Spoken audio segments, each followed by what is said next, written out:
Thank you very much. Hello. So, Niels and Norma, and it's time to join me.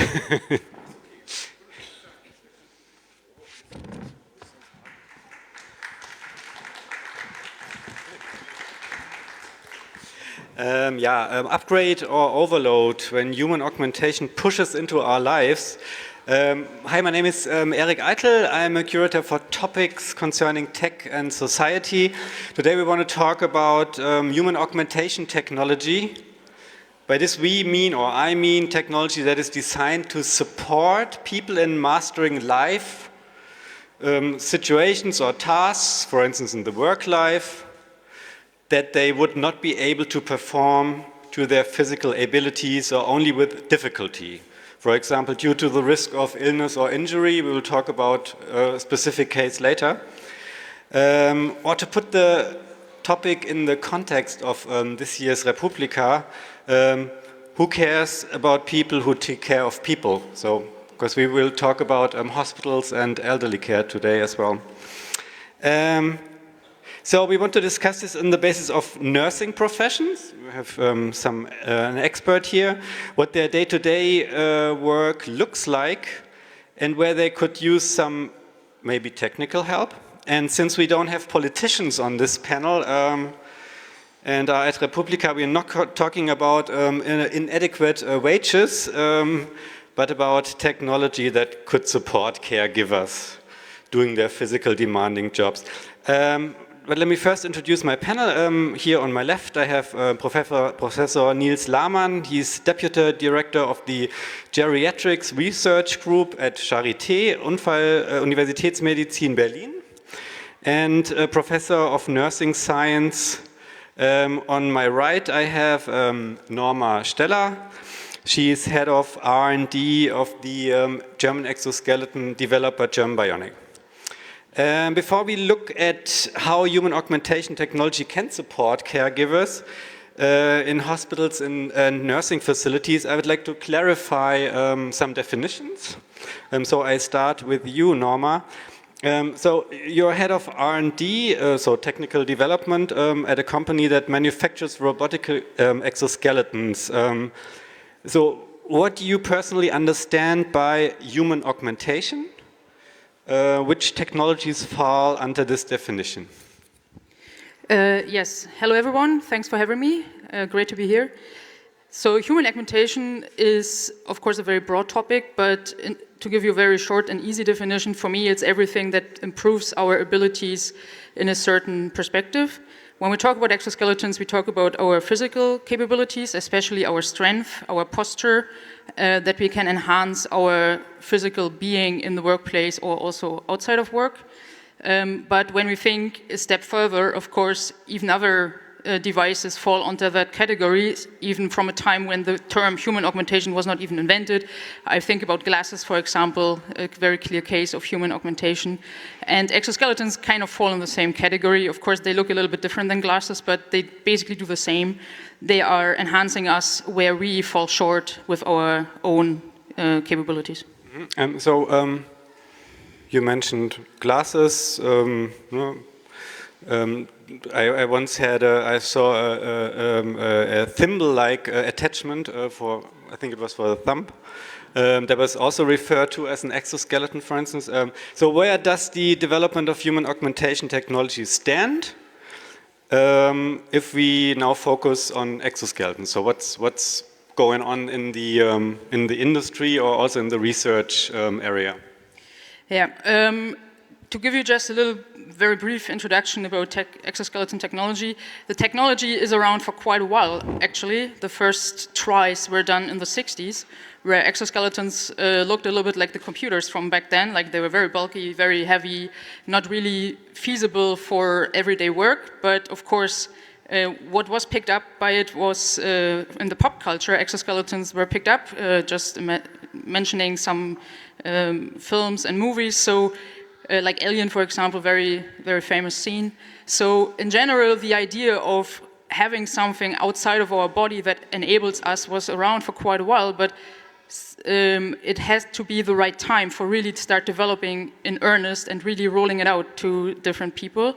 And this was started around 10 years ago when the technology was available. For example, the both exoskeleton you see here, they are active exoskeleton. That means they are robotic exoskeletons. They have an external energy source, they have motors, they have sensors. So we had to wait a little bit until we could develop exoskeletons that were lightweight enough to be worn every day.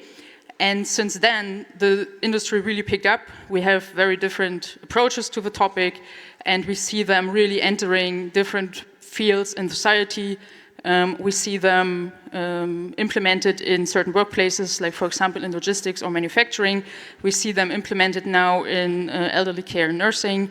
But we also see them in other fields when we think about medical applications where people lose certain abilities. Exoskeleton can help them to train them back. For example, stroke patients train with exoskeletons. So they are around in certain areas, and I also predict that in 5 years from now we also see them entering our everyday life where they can help us, for example, on our off time, going hiking with exoskeletons in the same principles as people use e-bikes now, just to do your activity longer and with more comfort. And definitely they're here to stay, and I'm very happy to talk about them. Yeah, thanks. Technology-wise, so AI and robotics are generally suspected of replacing humans in the world of work. Augmentation is usually a human-machine system, so it relies on the human factor, so to speak. So why do this if AI and robotics are going to completely replace humans anyway, at least if Elon Musk has his way? Yeah, I think this is more like a philosophical question. Of course, technology-wise, it would be possible. Of course, we need to answer certain questions, especially what are we doing with people that might lose their jobs to robotic. But in general, we also have to think about the general approach, because robotics is not really capable of doing everything, because what we tend to forget is that certain jobs really require the human care. And of course, this is primarily the case for nurses and caretakers, because no one really wants that their parents will be cared by a robot that is not really capable of giving them the human touch. But also, in particular in certain jobs, they are also physically very demanding. So obviously, a match between the human touch and the robotic capability makes a lot of sense. And we do have those applications around in certain areas. So what we will see is more like a hybrid approach where we do have human robots, we have people with exoskeletons, we have people without them. So we will live in a world where those are just tools that we apply. And of course, the society then needs to argue about what they really want to do with all the people and how we would approach that. But the nice thing about an exoskeleton is that you can really see that robotic is not only here for taking away the jobs, those devices keep people in the job, because this is really our approach, or the approach from German Bionic, the company I'm representing. We want to keep the persons in the job, but give them the power of robotics. And this is like a possible alternative to a scenario where we all replaced by Elon Musk robots. Yeah, excellent. By the way, I just saw when I entered Republica, there's like a live surveillance system. You can go through a gate, and one gate is you want to be taken care of robots when you're in hospital, and the other one is you want to be taken care of humans. So I definitely humans. Yes. So I voted, but just in case if you're interested, it's in the hall. Niels, now, so let's take a look at the field. Sorry for letting you waiting, but I have a number of initial questions for you now. So we know that German hospitals are currently struggling with an acute shortage of skilled workers, and this also applies to caring facilities.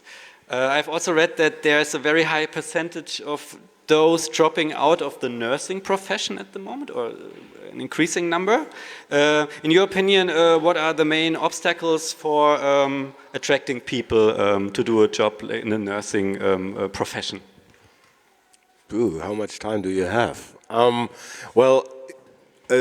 Obviously, may I say that we have been working now 3 years together. At the beginning, we had to learn a lot about exoskeletons, but as you can hear also from Norma, she learned a lot about nurses also already. Yes, I don't know what you know, but nurses, they have a bunch of burdens they have to face. And apart from the psychological burdens and challenges they have, it is surely a very hard job in terms of physical challenges you have.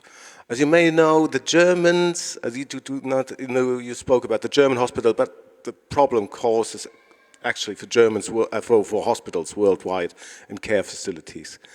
But what is very specific in Germany, throughout Europe, we are on average the heaviest civilians in regard of the body mass index. So that, and maybe you have heard that politicians have gone to South America or to Southeast Asia to look for nurses. And especially in Southeast Asia, we have a lot of nurses in our hospital, and the average size of a Vietnamese nurse is not that high. So, and if you put these two things together, very heavy patients and not very strong nurses, we have to find a solution. And one solution could be a robotic help. But your initial questions, it is not only the salary, it is not only the hard work, it's all coming together. And sometimes when you speak to these people, then you can have this opinion that they feel to be left alone. So there's no solution have given them as an opportunity. And that's the important thing about this new technology. Yeah, as said in my intro, so we don't have politicians on this panel, so we have to stick to the rather practical part of things. So physical overload, as you described it, is a high risk of work-related illnesses and accidents, and also a reason for early retirement, for instance. So this is something I know from my own experience when I was like after my Zivildienst, my social duty service thing. I also worked in a hospital and I was 20 something, and I remember like after a working day at hospital on station, I was wrecked and I was like 22 or so, and nowadays it would probably kill me. I don't know. To what extent can technical aids, such as like what Norma brought here, and Andy, who will be taking part in the discussion later, exoskeletons, so what kind of role can they play with regards to this work-related illnesses, and maybe also with regards to make these jobs, apart from the wages, more attractive? Maybe I give you a very practical example. We've just been through the pandemic, and I don't know what you know about, especially about the nursing process, but one very important thing was when you were on intensive care, and the last chance patients had sometimes were to put them in the prone position. So what is the prone position? It's when you be on your belly. To put an intensive care patient on the belly, it takes usually about 5 to 6 persons of staff.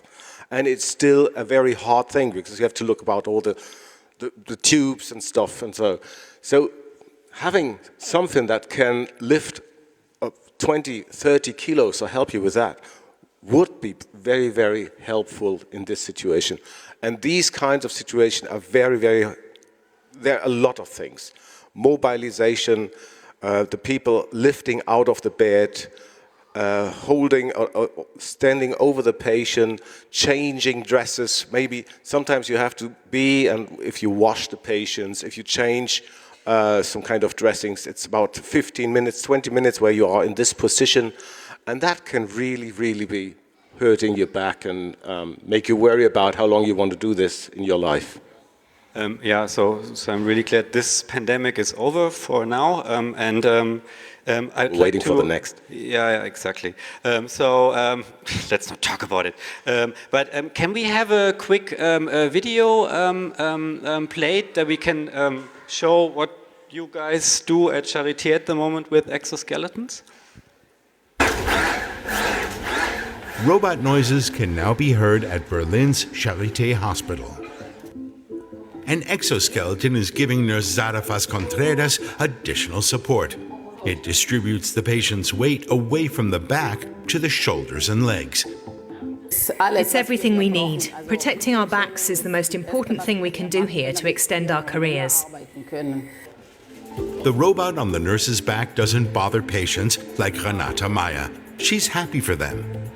I think it's a good thing that technology is getting more advanced. It benefits both the patient and the nursing staff.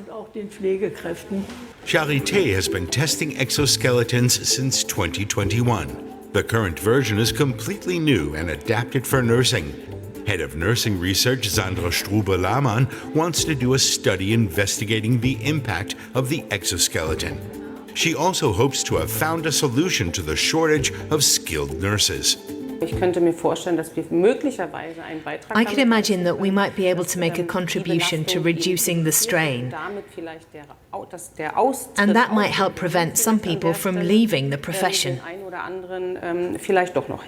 The first models are already in use in hospitals and healthcare facilities in the US, Europe, and Japan.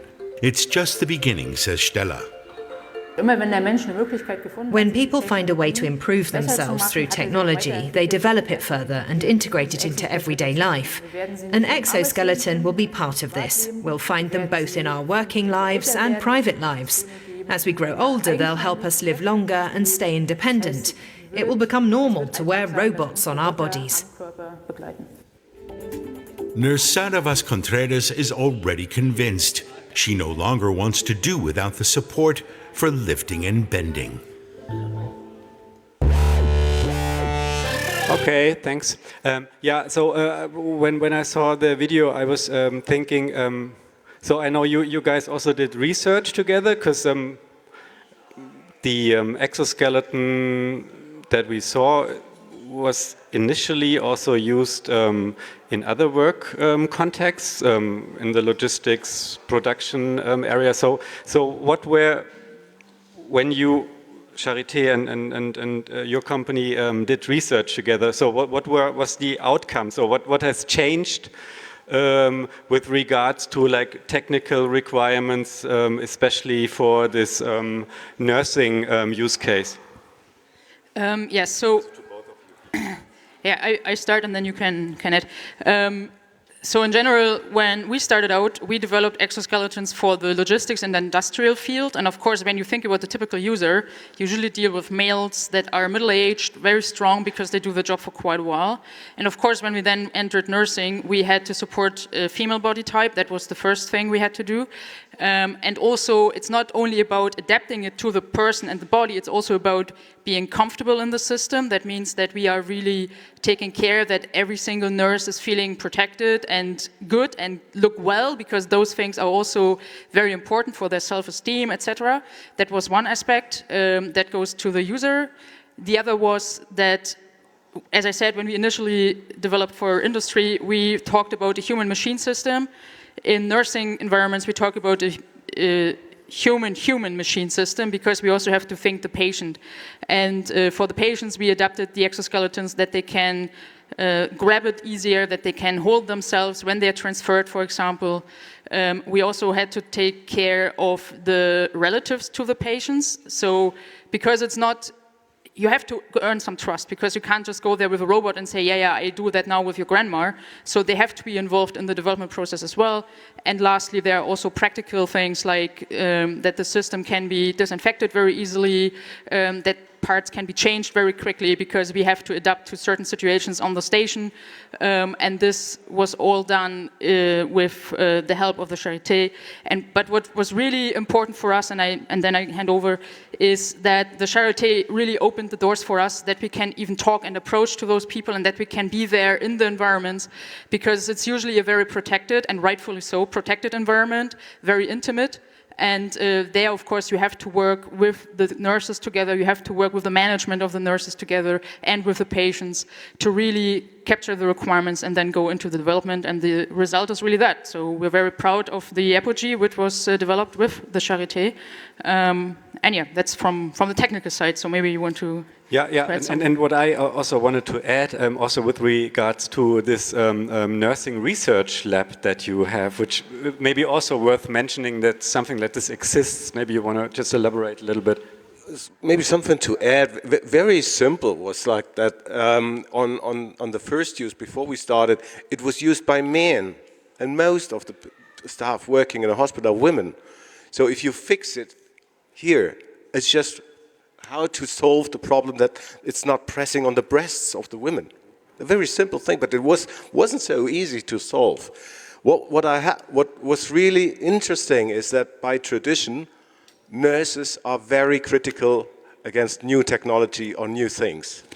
I can't say it in English really. In German they say, das haben wir schon immer so gemacht. We always did it this way.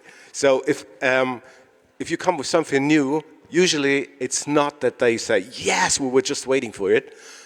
In comparison to this, they were very open-minded, and they were very open and gave some helpful advice.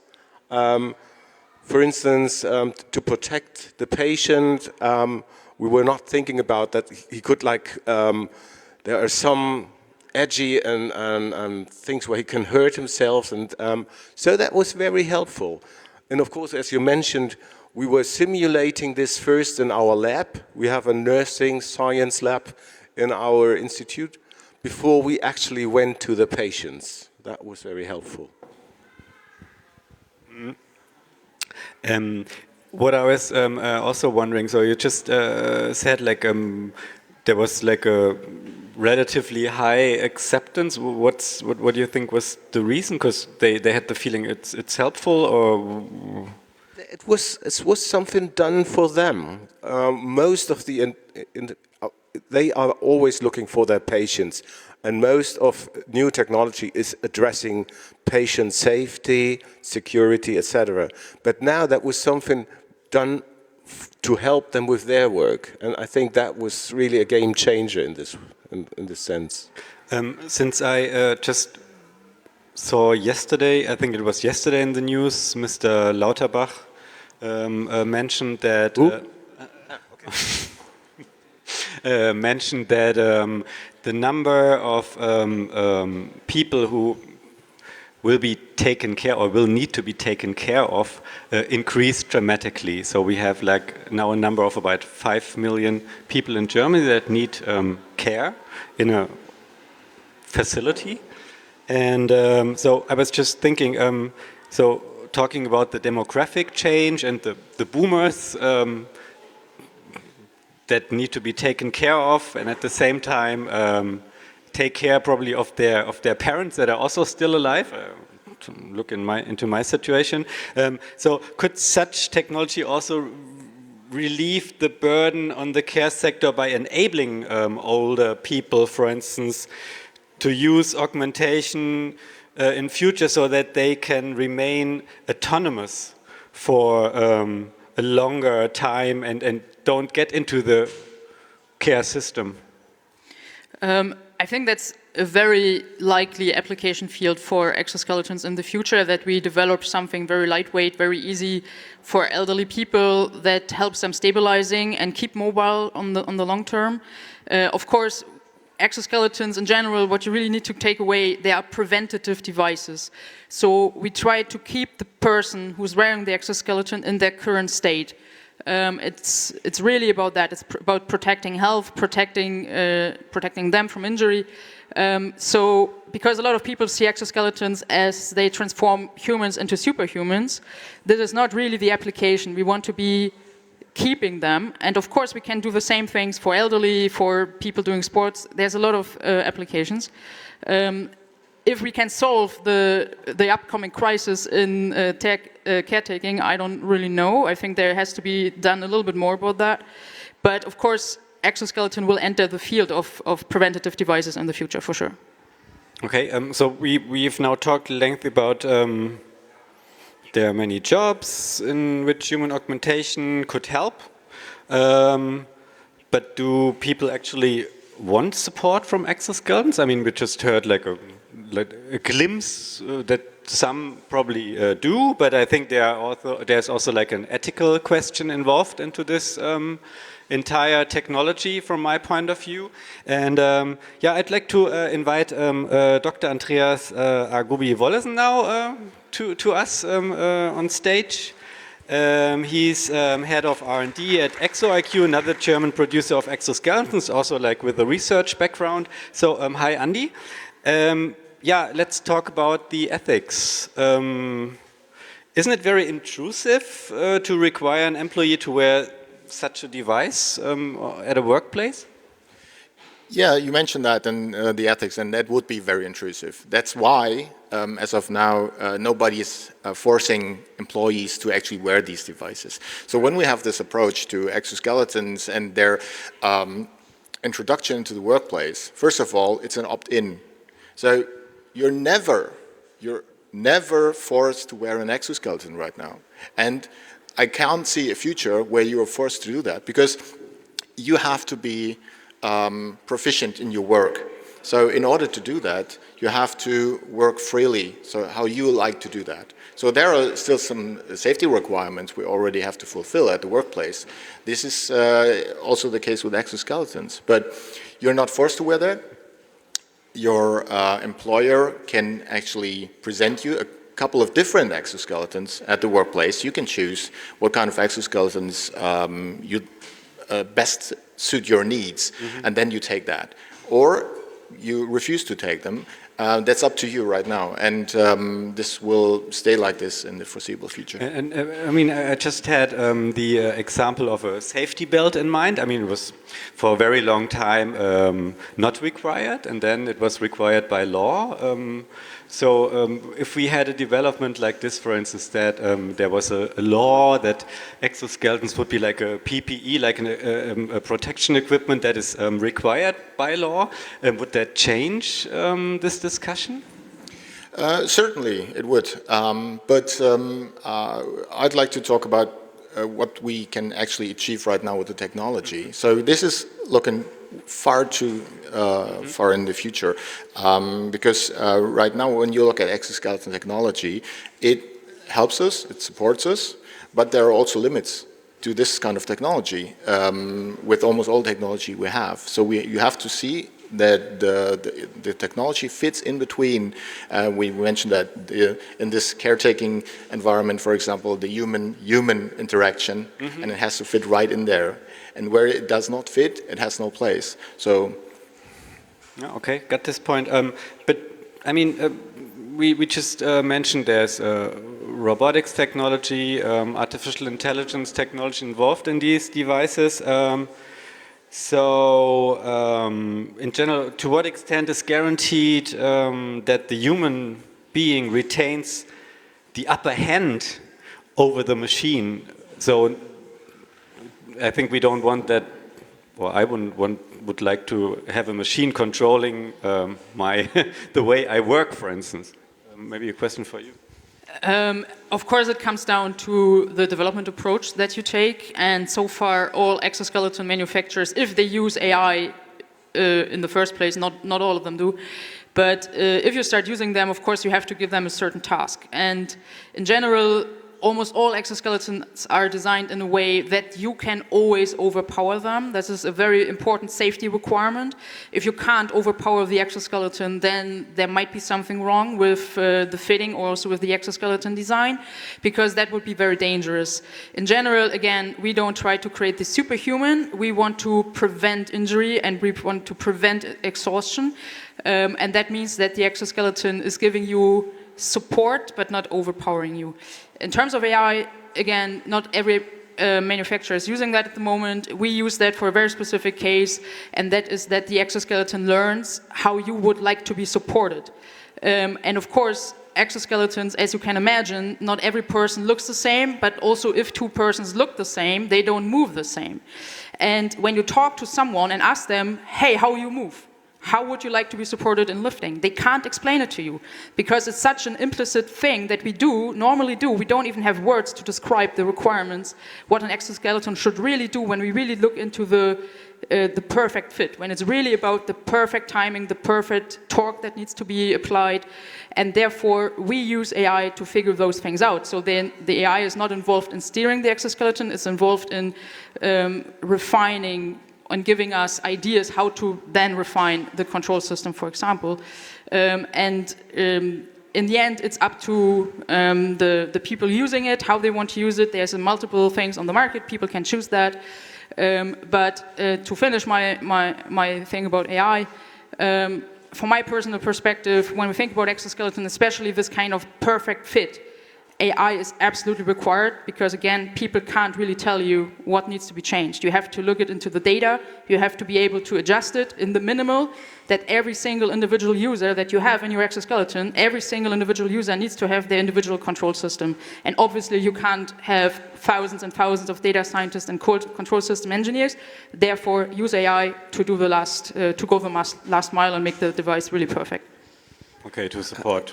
Maybe I can add one thing. Yes, However, if we talk about the ethical limits, we have to know that this machine produces data, and data can be used in this and this way. Of course, the boss of a company can look at the differences of performances of the people wearing it, and he can see that he has done these and these movements and these amount of movements, and he can say, okay, you have to work faster, for instance. I mean, this is how some older management still maybe think about it. So it is everywhere where data is produced, people can read data in a different way. I wouldn't do that this way, but we have to know that it can happen. It can also happen by insurance companies and other things that where data means money. Very important point, and since we are at Republica, definitely something we need to discuss. So how do manufacturers meet these concerns? So yeah, great to mention that. So both these devices you see here on stage, they have sensors. So they measure something. They measure our motions. It depends on what do we do with the data. For example, I'm speaking about our device. There is no internet connection to that. So there's not even a memory chip on our system. So it's not recording that. I'm just speaking for that. But this could be one approach. I'm not saying that is the approach to take, but there you can have different approaches regarding to your needs. If you, for example, need a large collection of data in order to produce the best results, then you have to collect the data in a specific way, and then it has to be recorded. For example, we chose an opt-in version where we don't record any data. It's just on the fly so that the exoskeleton knows how you're moving and how it should support you. But this is one approach. But the data sensitivity, you have to be aware of what you're trying to achieve from the moment you start sketching your device on paper. So, and then depends on where you want to go. And this is so important for all these technical developments, and exoskeletons are just one example and no exception to that. Norma, do you want to add? Yeah, of course. I mean, just to give you some transparency, German Bionic goes a different way. We are connected to our own cloud, so we do collect data, but we don't work with identity, for example. So no one can assign a worker to the device, and therefore we are compliant with all the regulations, and we also do, of course, compliance check with our customers. What I would like to add is that, of course, protecting data is obviously an important thing, but also Europe should not make the big mistake to always use the data protection as an excuse to not use the technology to advance us in our technology. Because I tell you something, the Americans and the Chinese people, they don't give a crap about those things, and they will come and cannibalize our technology when we don't start also being more brave with our approach and say, yeah, sure, we use data, but we comply to our idea of data protection that we developed here in Europe together, we are applied to that, but still it doesn't hinder us from using the technologies to the best advances, because I see so many people, and I talk with our colleagues also in the exoskeleton industry, AI is really, really, really the key to make the exoskeleton really, really good. But a lot of people are afraid to go to the customers and talk about data because they're afraid to sit down with the data protection officers. And especially in Germany, it's a really cool excuse to just lay off the technology and wait for later. I tell you what, we will lose our competitive advances, because especially this technology that you see here, and Andy and I, we are probably on the same page when we tell you, this is Europe. This like hardware, software in a compliant way, helping people on the workplace, not replacing people, keeping them in their jobs. This is what Europe stands for, and therefore we should also be proud and brave to say, yeah, sure, we use AI, we use data, but we're completely transparent. Here you can do compliances and you can look into that, but don't hold back. That's my message. It's like it would be a complete mistake to use Middle Ages technology just to comply with the current regulations. It's not make sense. But in particular, to what Niels asked, surveillance of workers in the field. So how do you meet this compliance then with your system? Yeah, so as I said, we don't use any identity. People can't assign data with person. This is really the easiest way to avoid all of that.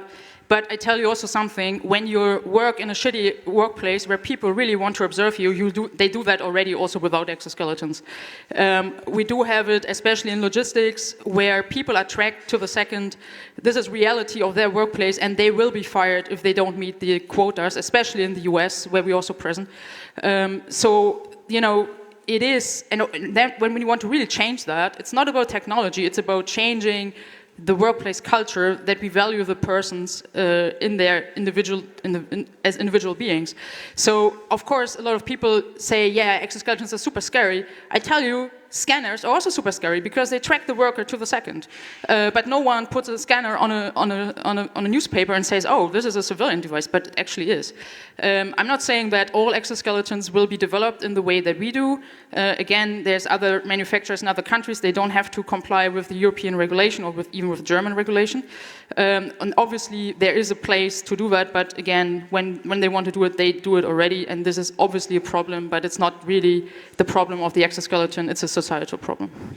Do you quickly? Yeah, just a quick add to that. So I think what is most important is transparency. So that you as a user of any device you use, your car, your exoskeleton, your laundry machine, so any device that will pick up data, it has to be transparent by the producer, by the reseller of the device, where the data is going to. And then we can make informed decisions. And that's what we need as customers of any device.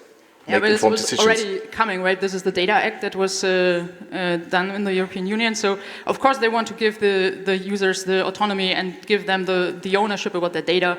I think this is really the right approach, but what I don't like about that, and it's maybe too far, so cut me off, but when we give access to the data to our customers, they don't have the means to understand what it means, right? So they have a lot of data, but they don't really know what it is. So we also don't like consumers. Yeah, of course. This is basically the Data Act. This is what it says. It's like give the ownership about the data to the user who's producing the data, and I fully agree. But we also should not forget that we need to educate people and not only just make regulations, but also explain why and how people then can use it and really get a benefit out of it. Because it's not only about giving them a bunch of data exports and then be done with it. As a manufacturer, you have to make sure that people really understand what they are.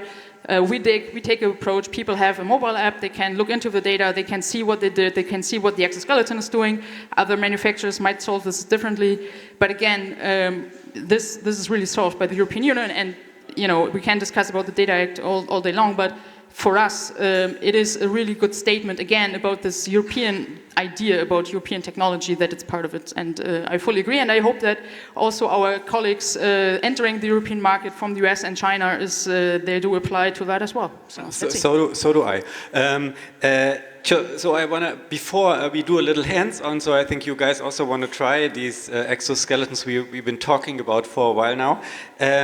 So how far do we want to go with this augmentation? So a removable exoskeleton, all right, I mean, you can totally picture that. But what about, would an implanted brain-computer interface be ethically okay? For instance, to control an exoskeleton or to get like an extra augmentation layer, the quick surveillance among you guys, and then I think we can finish up and you guys can try out the exoskeleton. So, Andy first. I think the interface itself doesn't matter. So you choose the interface that you like. So it could be hands-on, so we're used to that. Could be your voice, could be a gesture, and people will do whatever is necessary to get things done. So whenever, you mentioned brain implants. So when they're capable of doing that, they will do it. Some people will do it. Most people won't. But who am I to judge? Okay, Niels. I think it's a good time to think about these consequences, although I realized, especially in the terms of nursing or health, that we are very, very, very far away from this, like with the robots and everything. So we start this discussion now, and I think there's a lot of different disciplines need to be involved in this, from psychological, from ethical, and so we have to start that. And I personally think, as long as I live, and I think I hopefully have 30, 40 years, it's not going to be a problem. Norma? You know, technology gets closer and closer to us, so of course there will be a time where people will be most likely be hybrids in some place, probably. The problem with those questions is when you answer them in this or that direction and people look back 70 years and they will make completely fun of us for our lack of imagination. You know, I agree with Andy, the interface doesn't really matter, but also in the end, exoskeletons might not be always exo, they probably get closer and closer to us. Now we have these structures, we might have different structures, exoskeleton might be in the end just a jacket you put on. I mean, there's a lot of things imaginable. In the end, it's always about trying to make us happier and live our lives longer and have more time and to participate in society, and we should really end the world where people have to be sick because they do a certain job. This should be ending, and exoskeletons will be there. The interface, let's see. Yeah, that's my thoughts. Okay, nice closing words. So I would suggest we have another 15 minutes for you guys to come forward, and we just end the panel part of the discussion. We can talk face to face, one to one, and you can just come up and try the exoskeletons that we brought. Is that okay? Perfect. So then, thank you very much for coming, stopping by, and hopefully you got some insights on the human augmentation topic. And please come forward and let's start trying these things out. Thank you.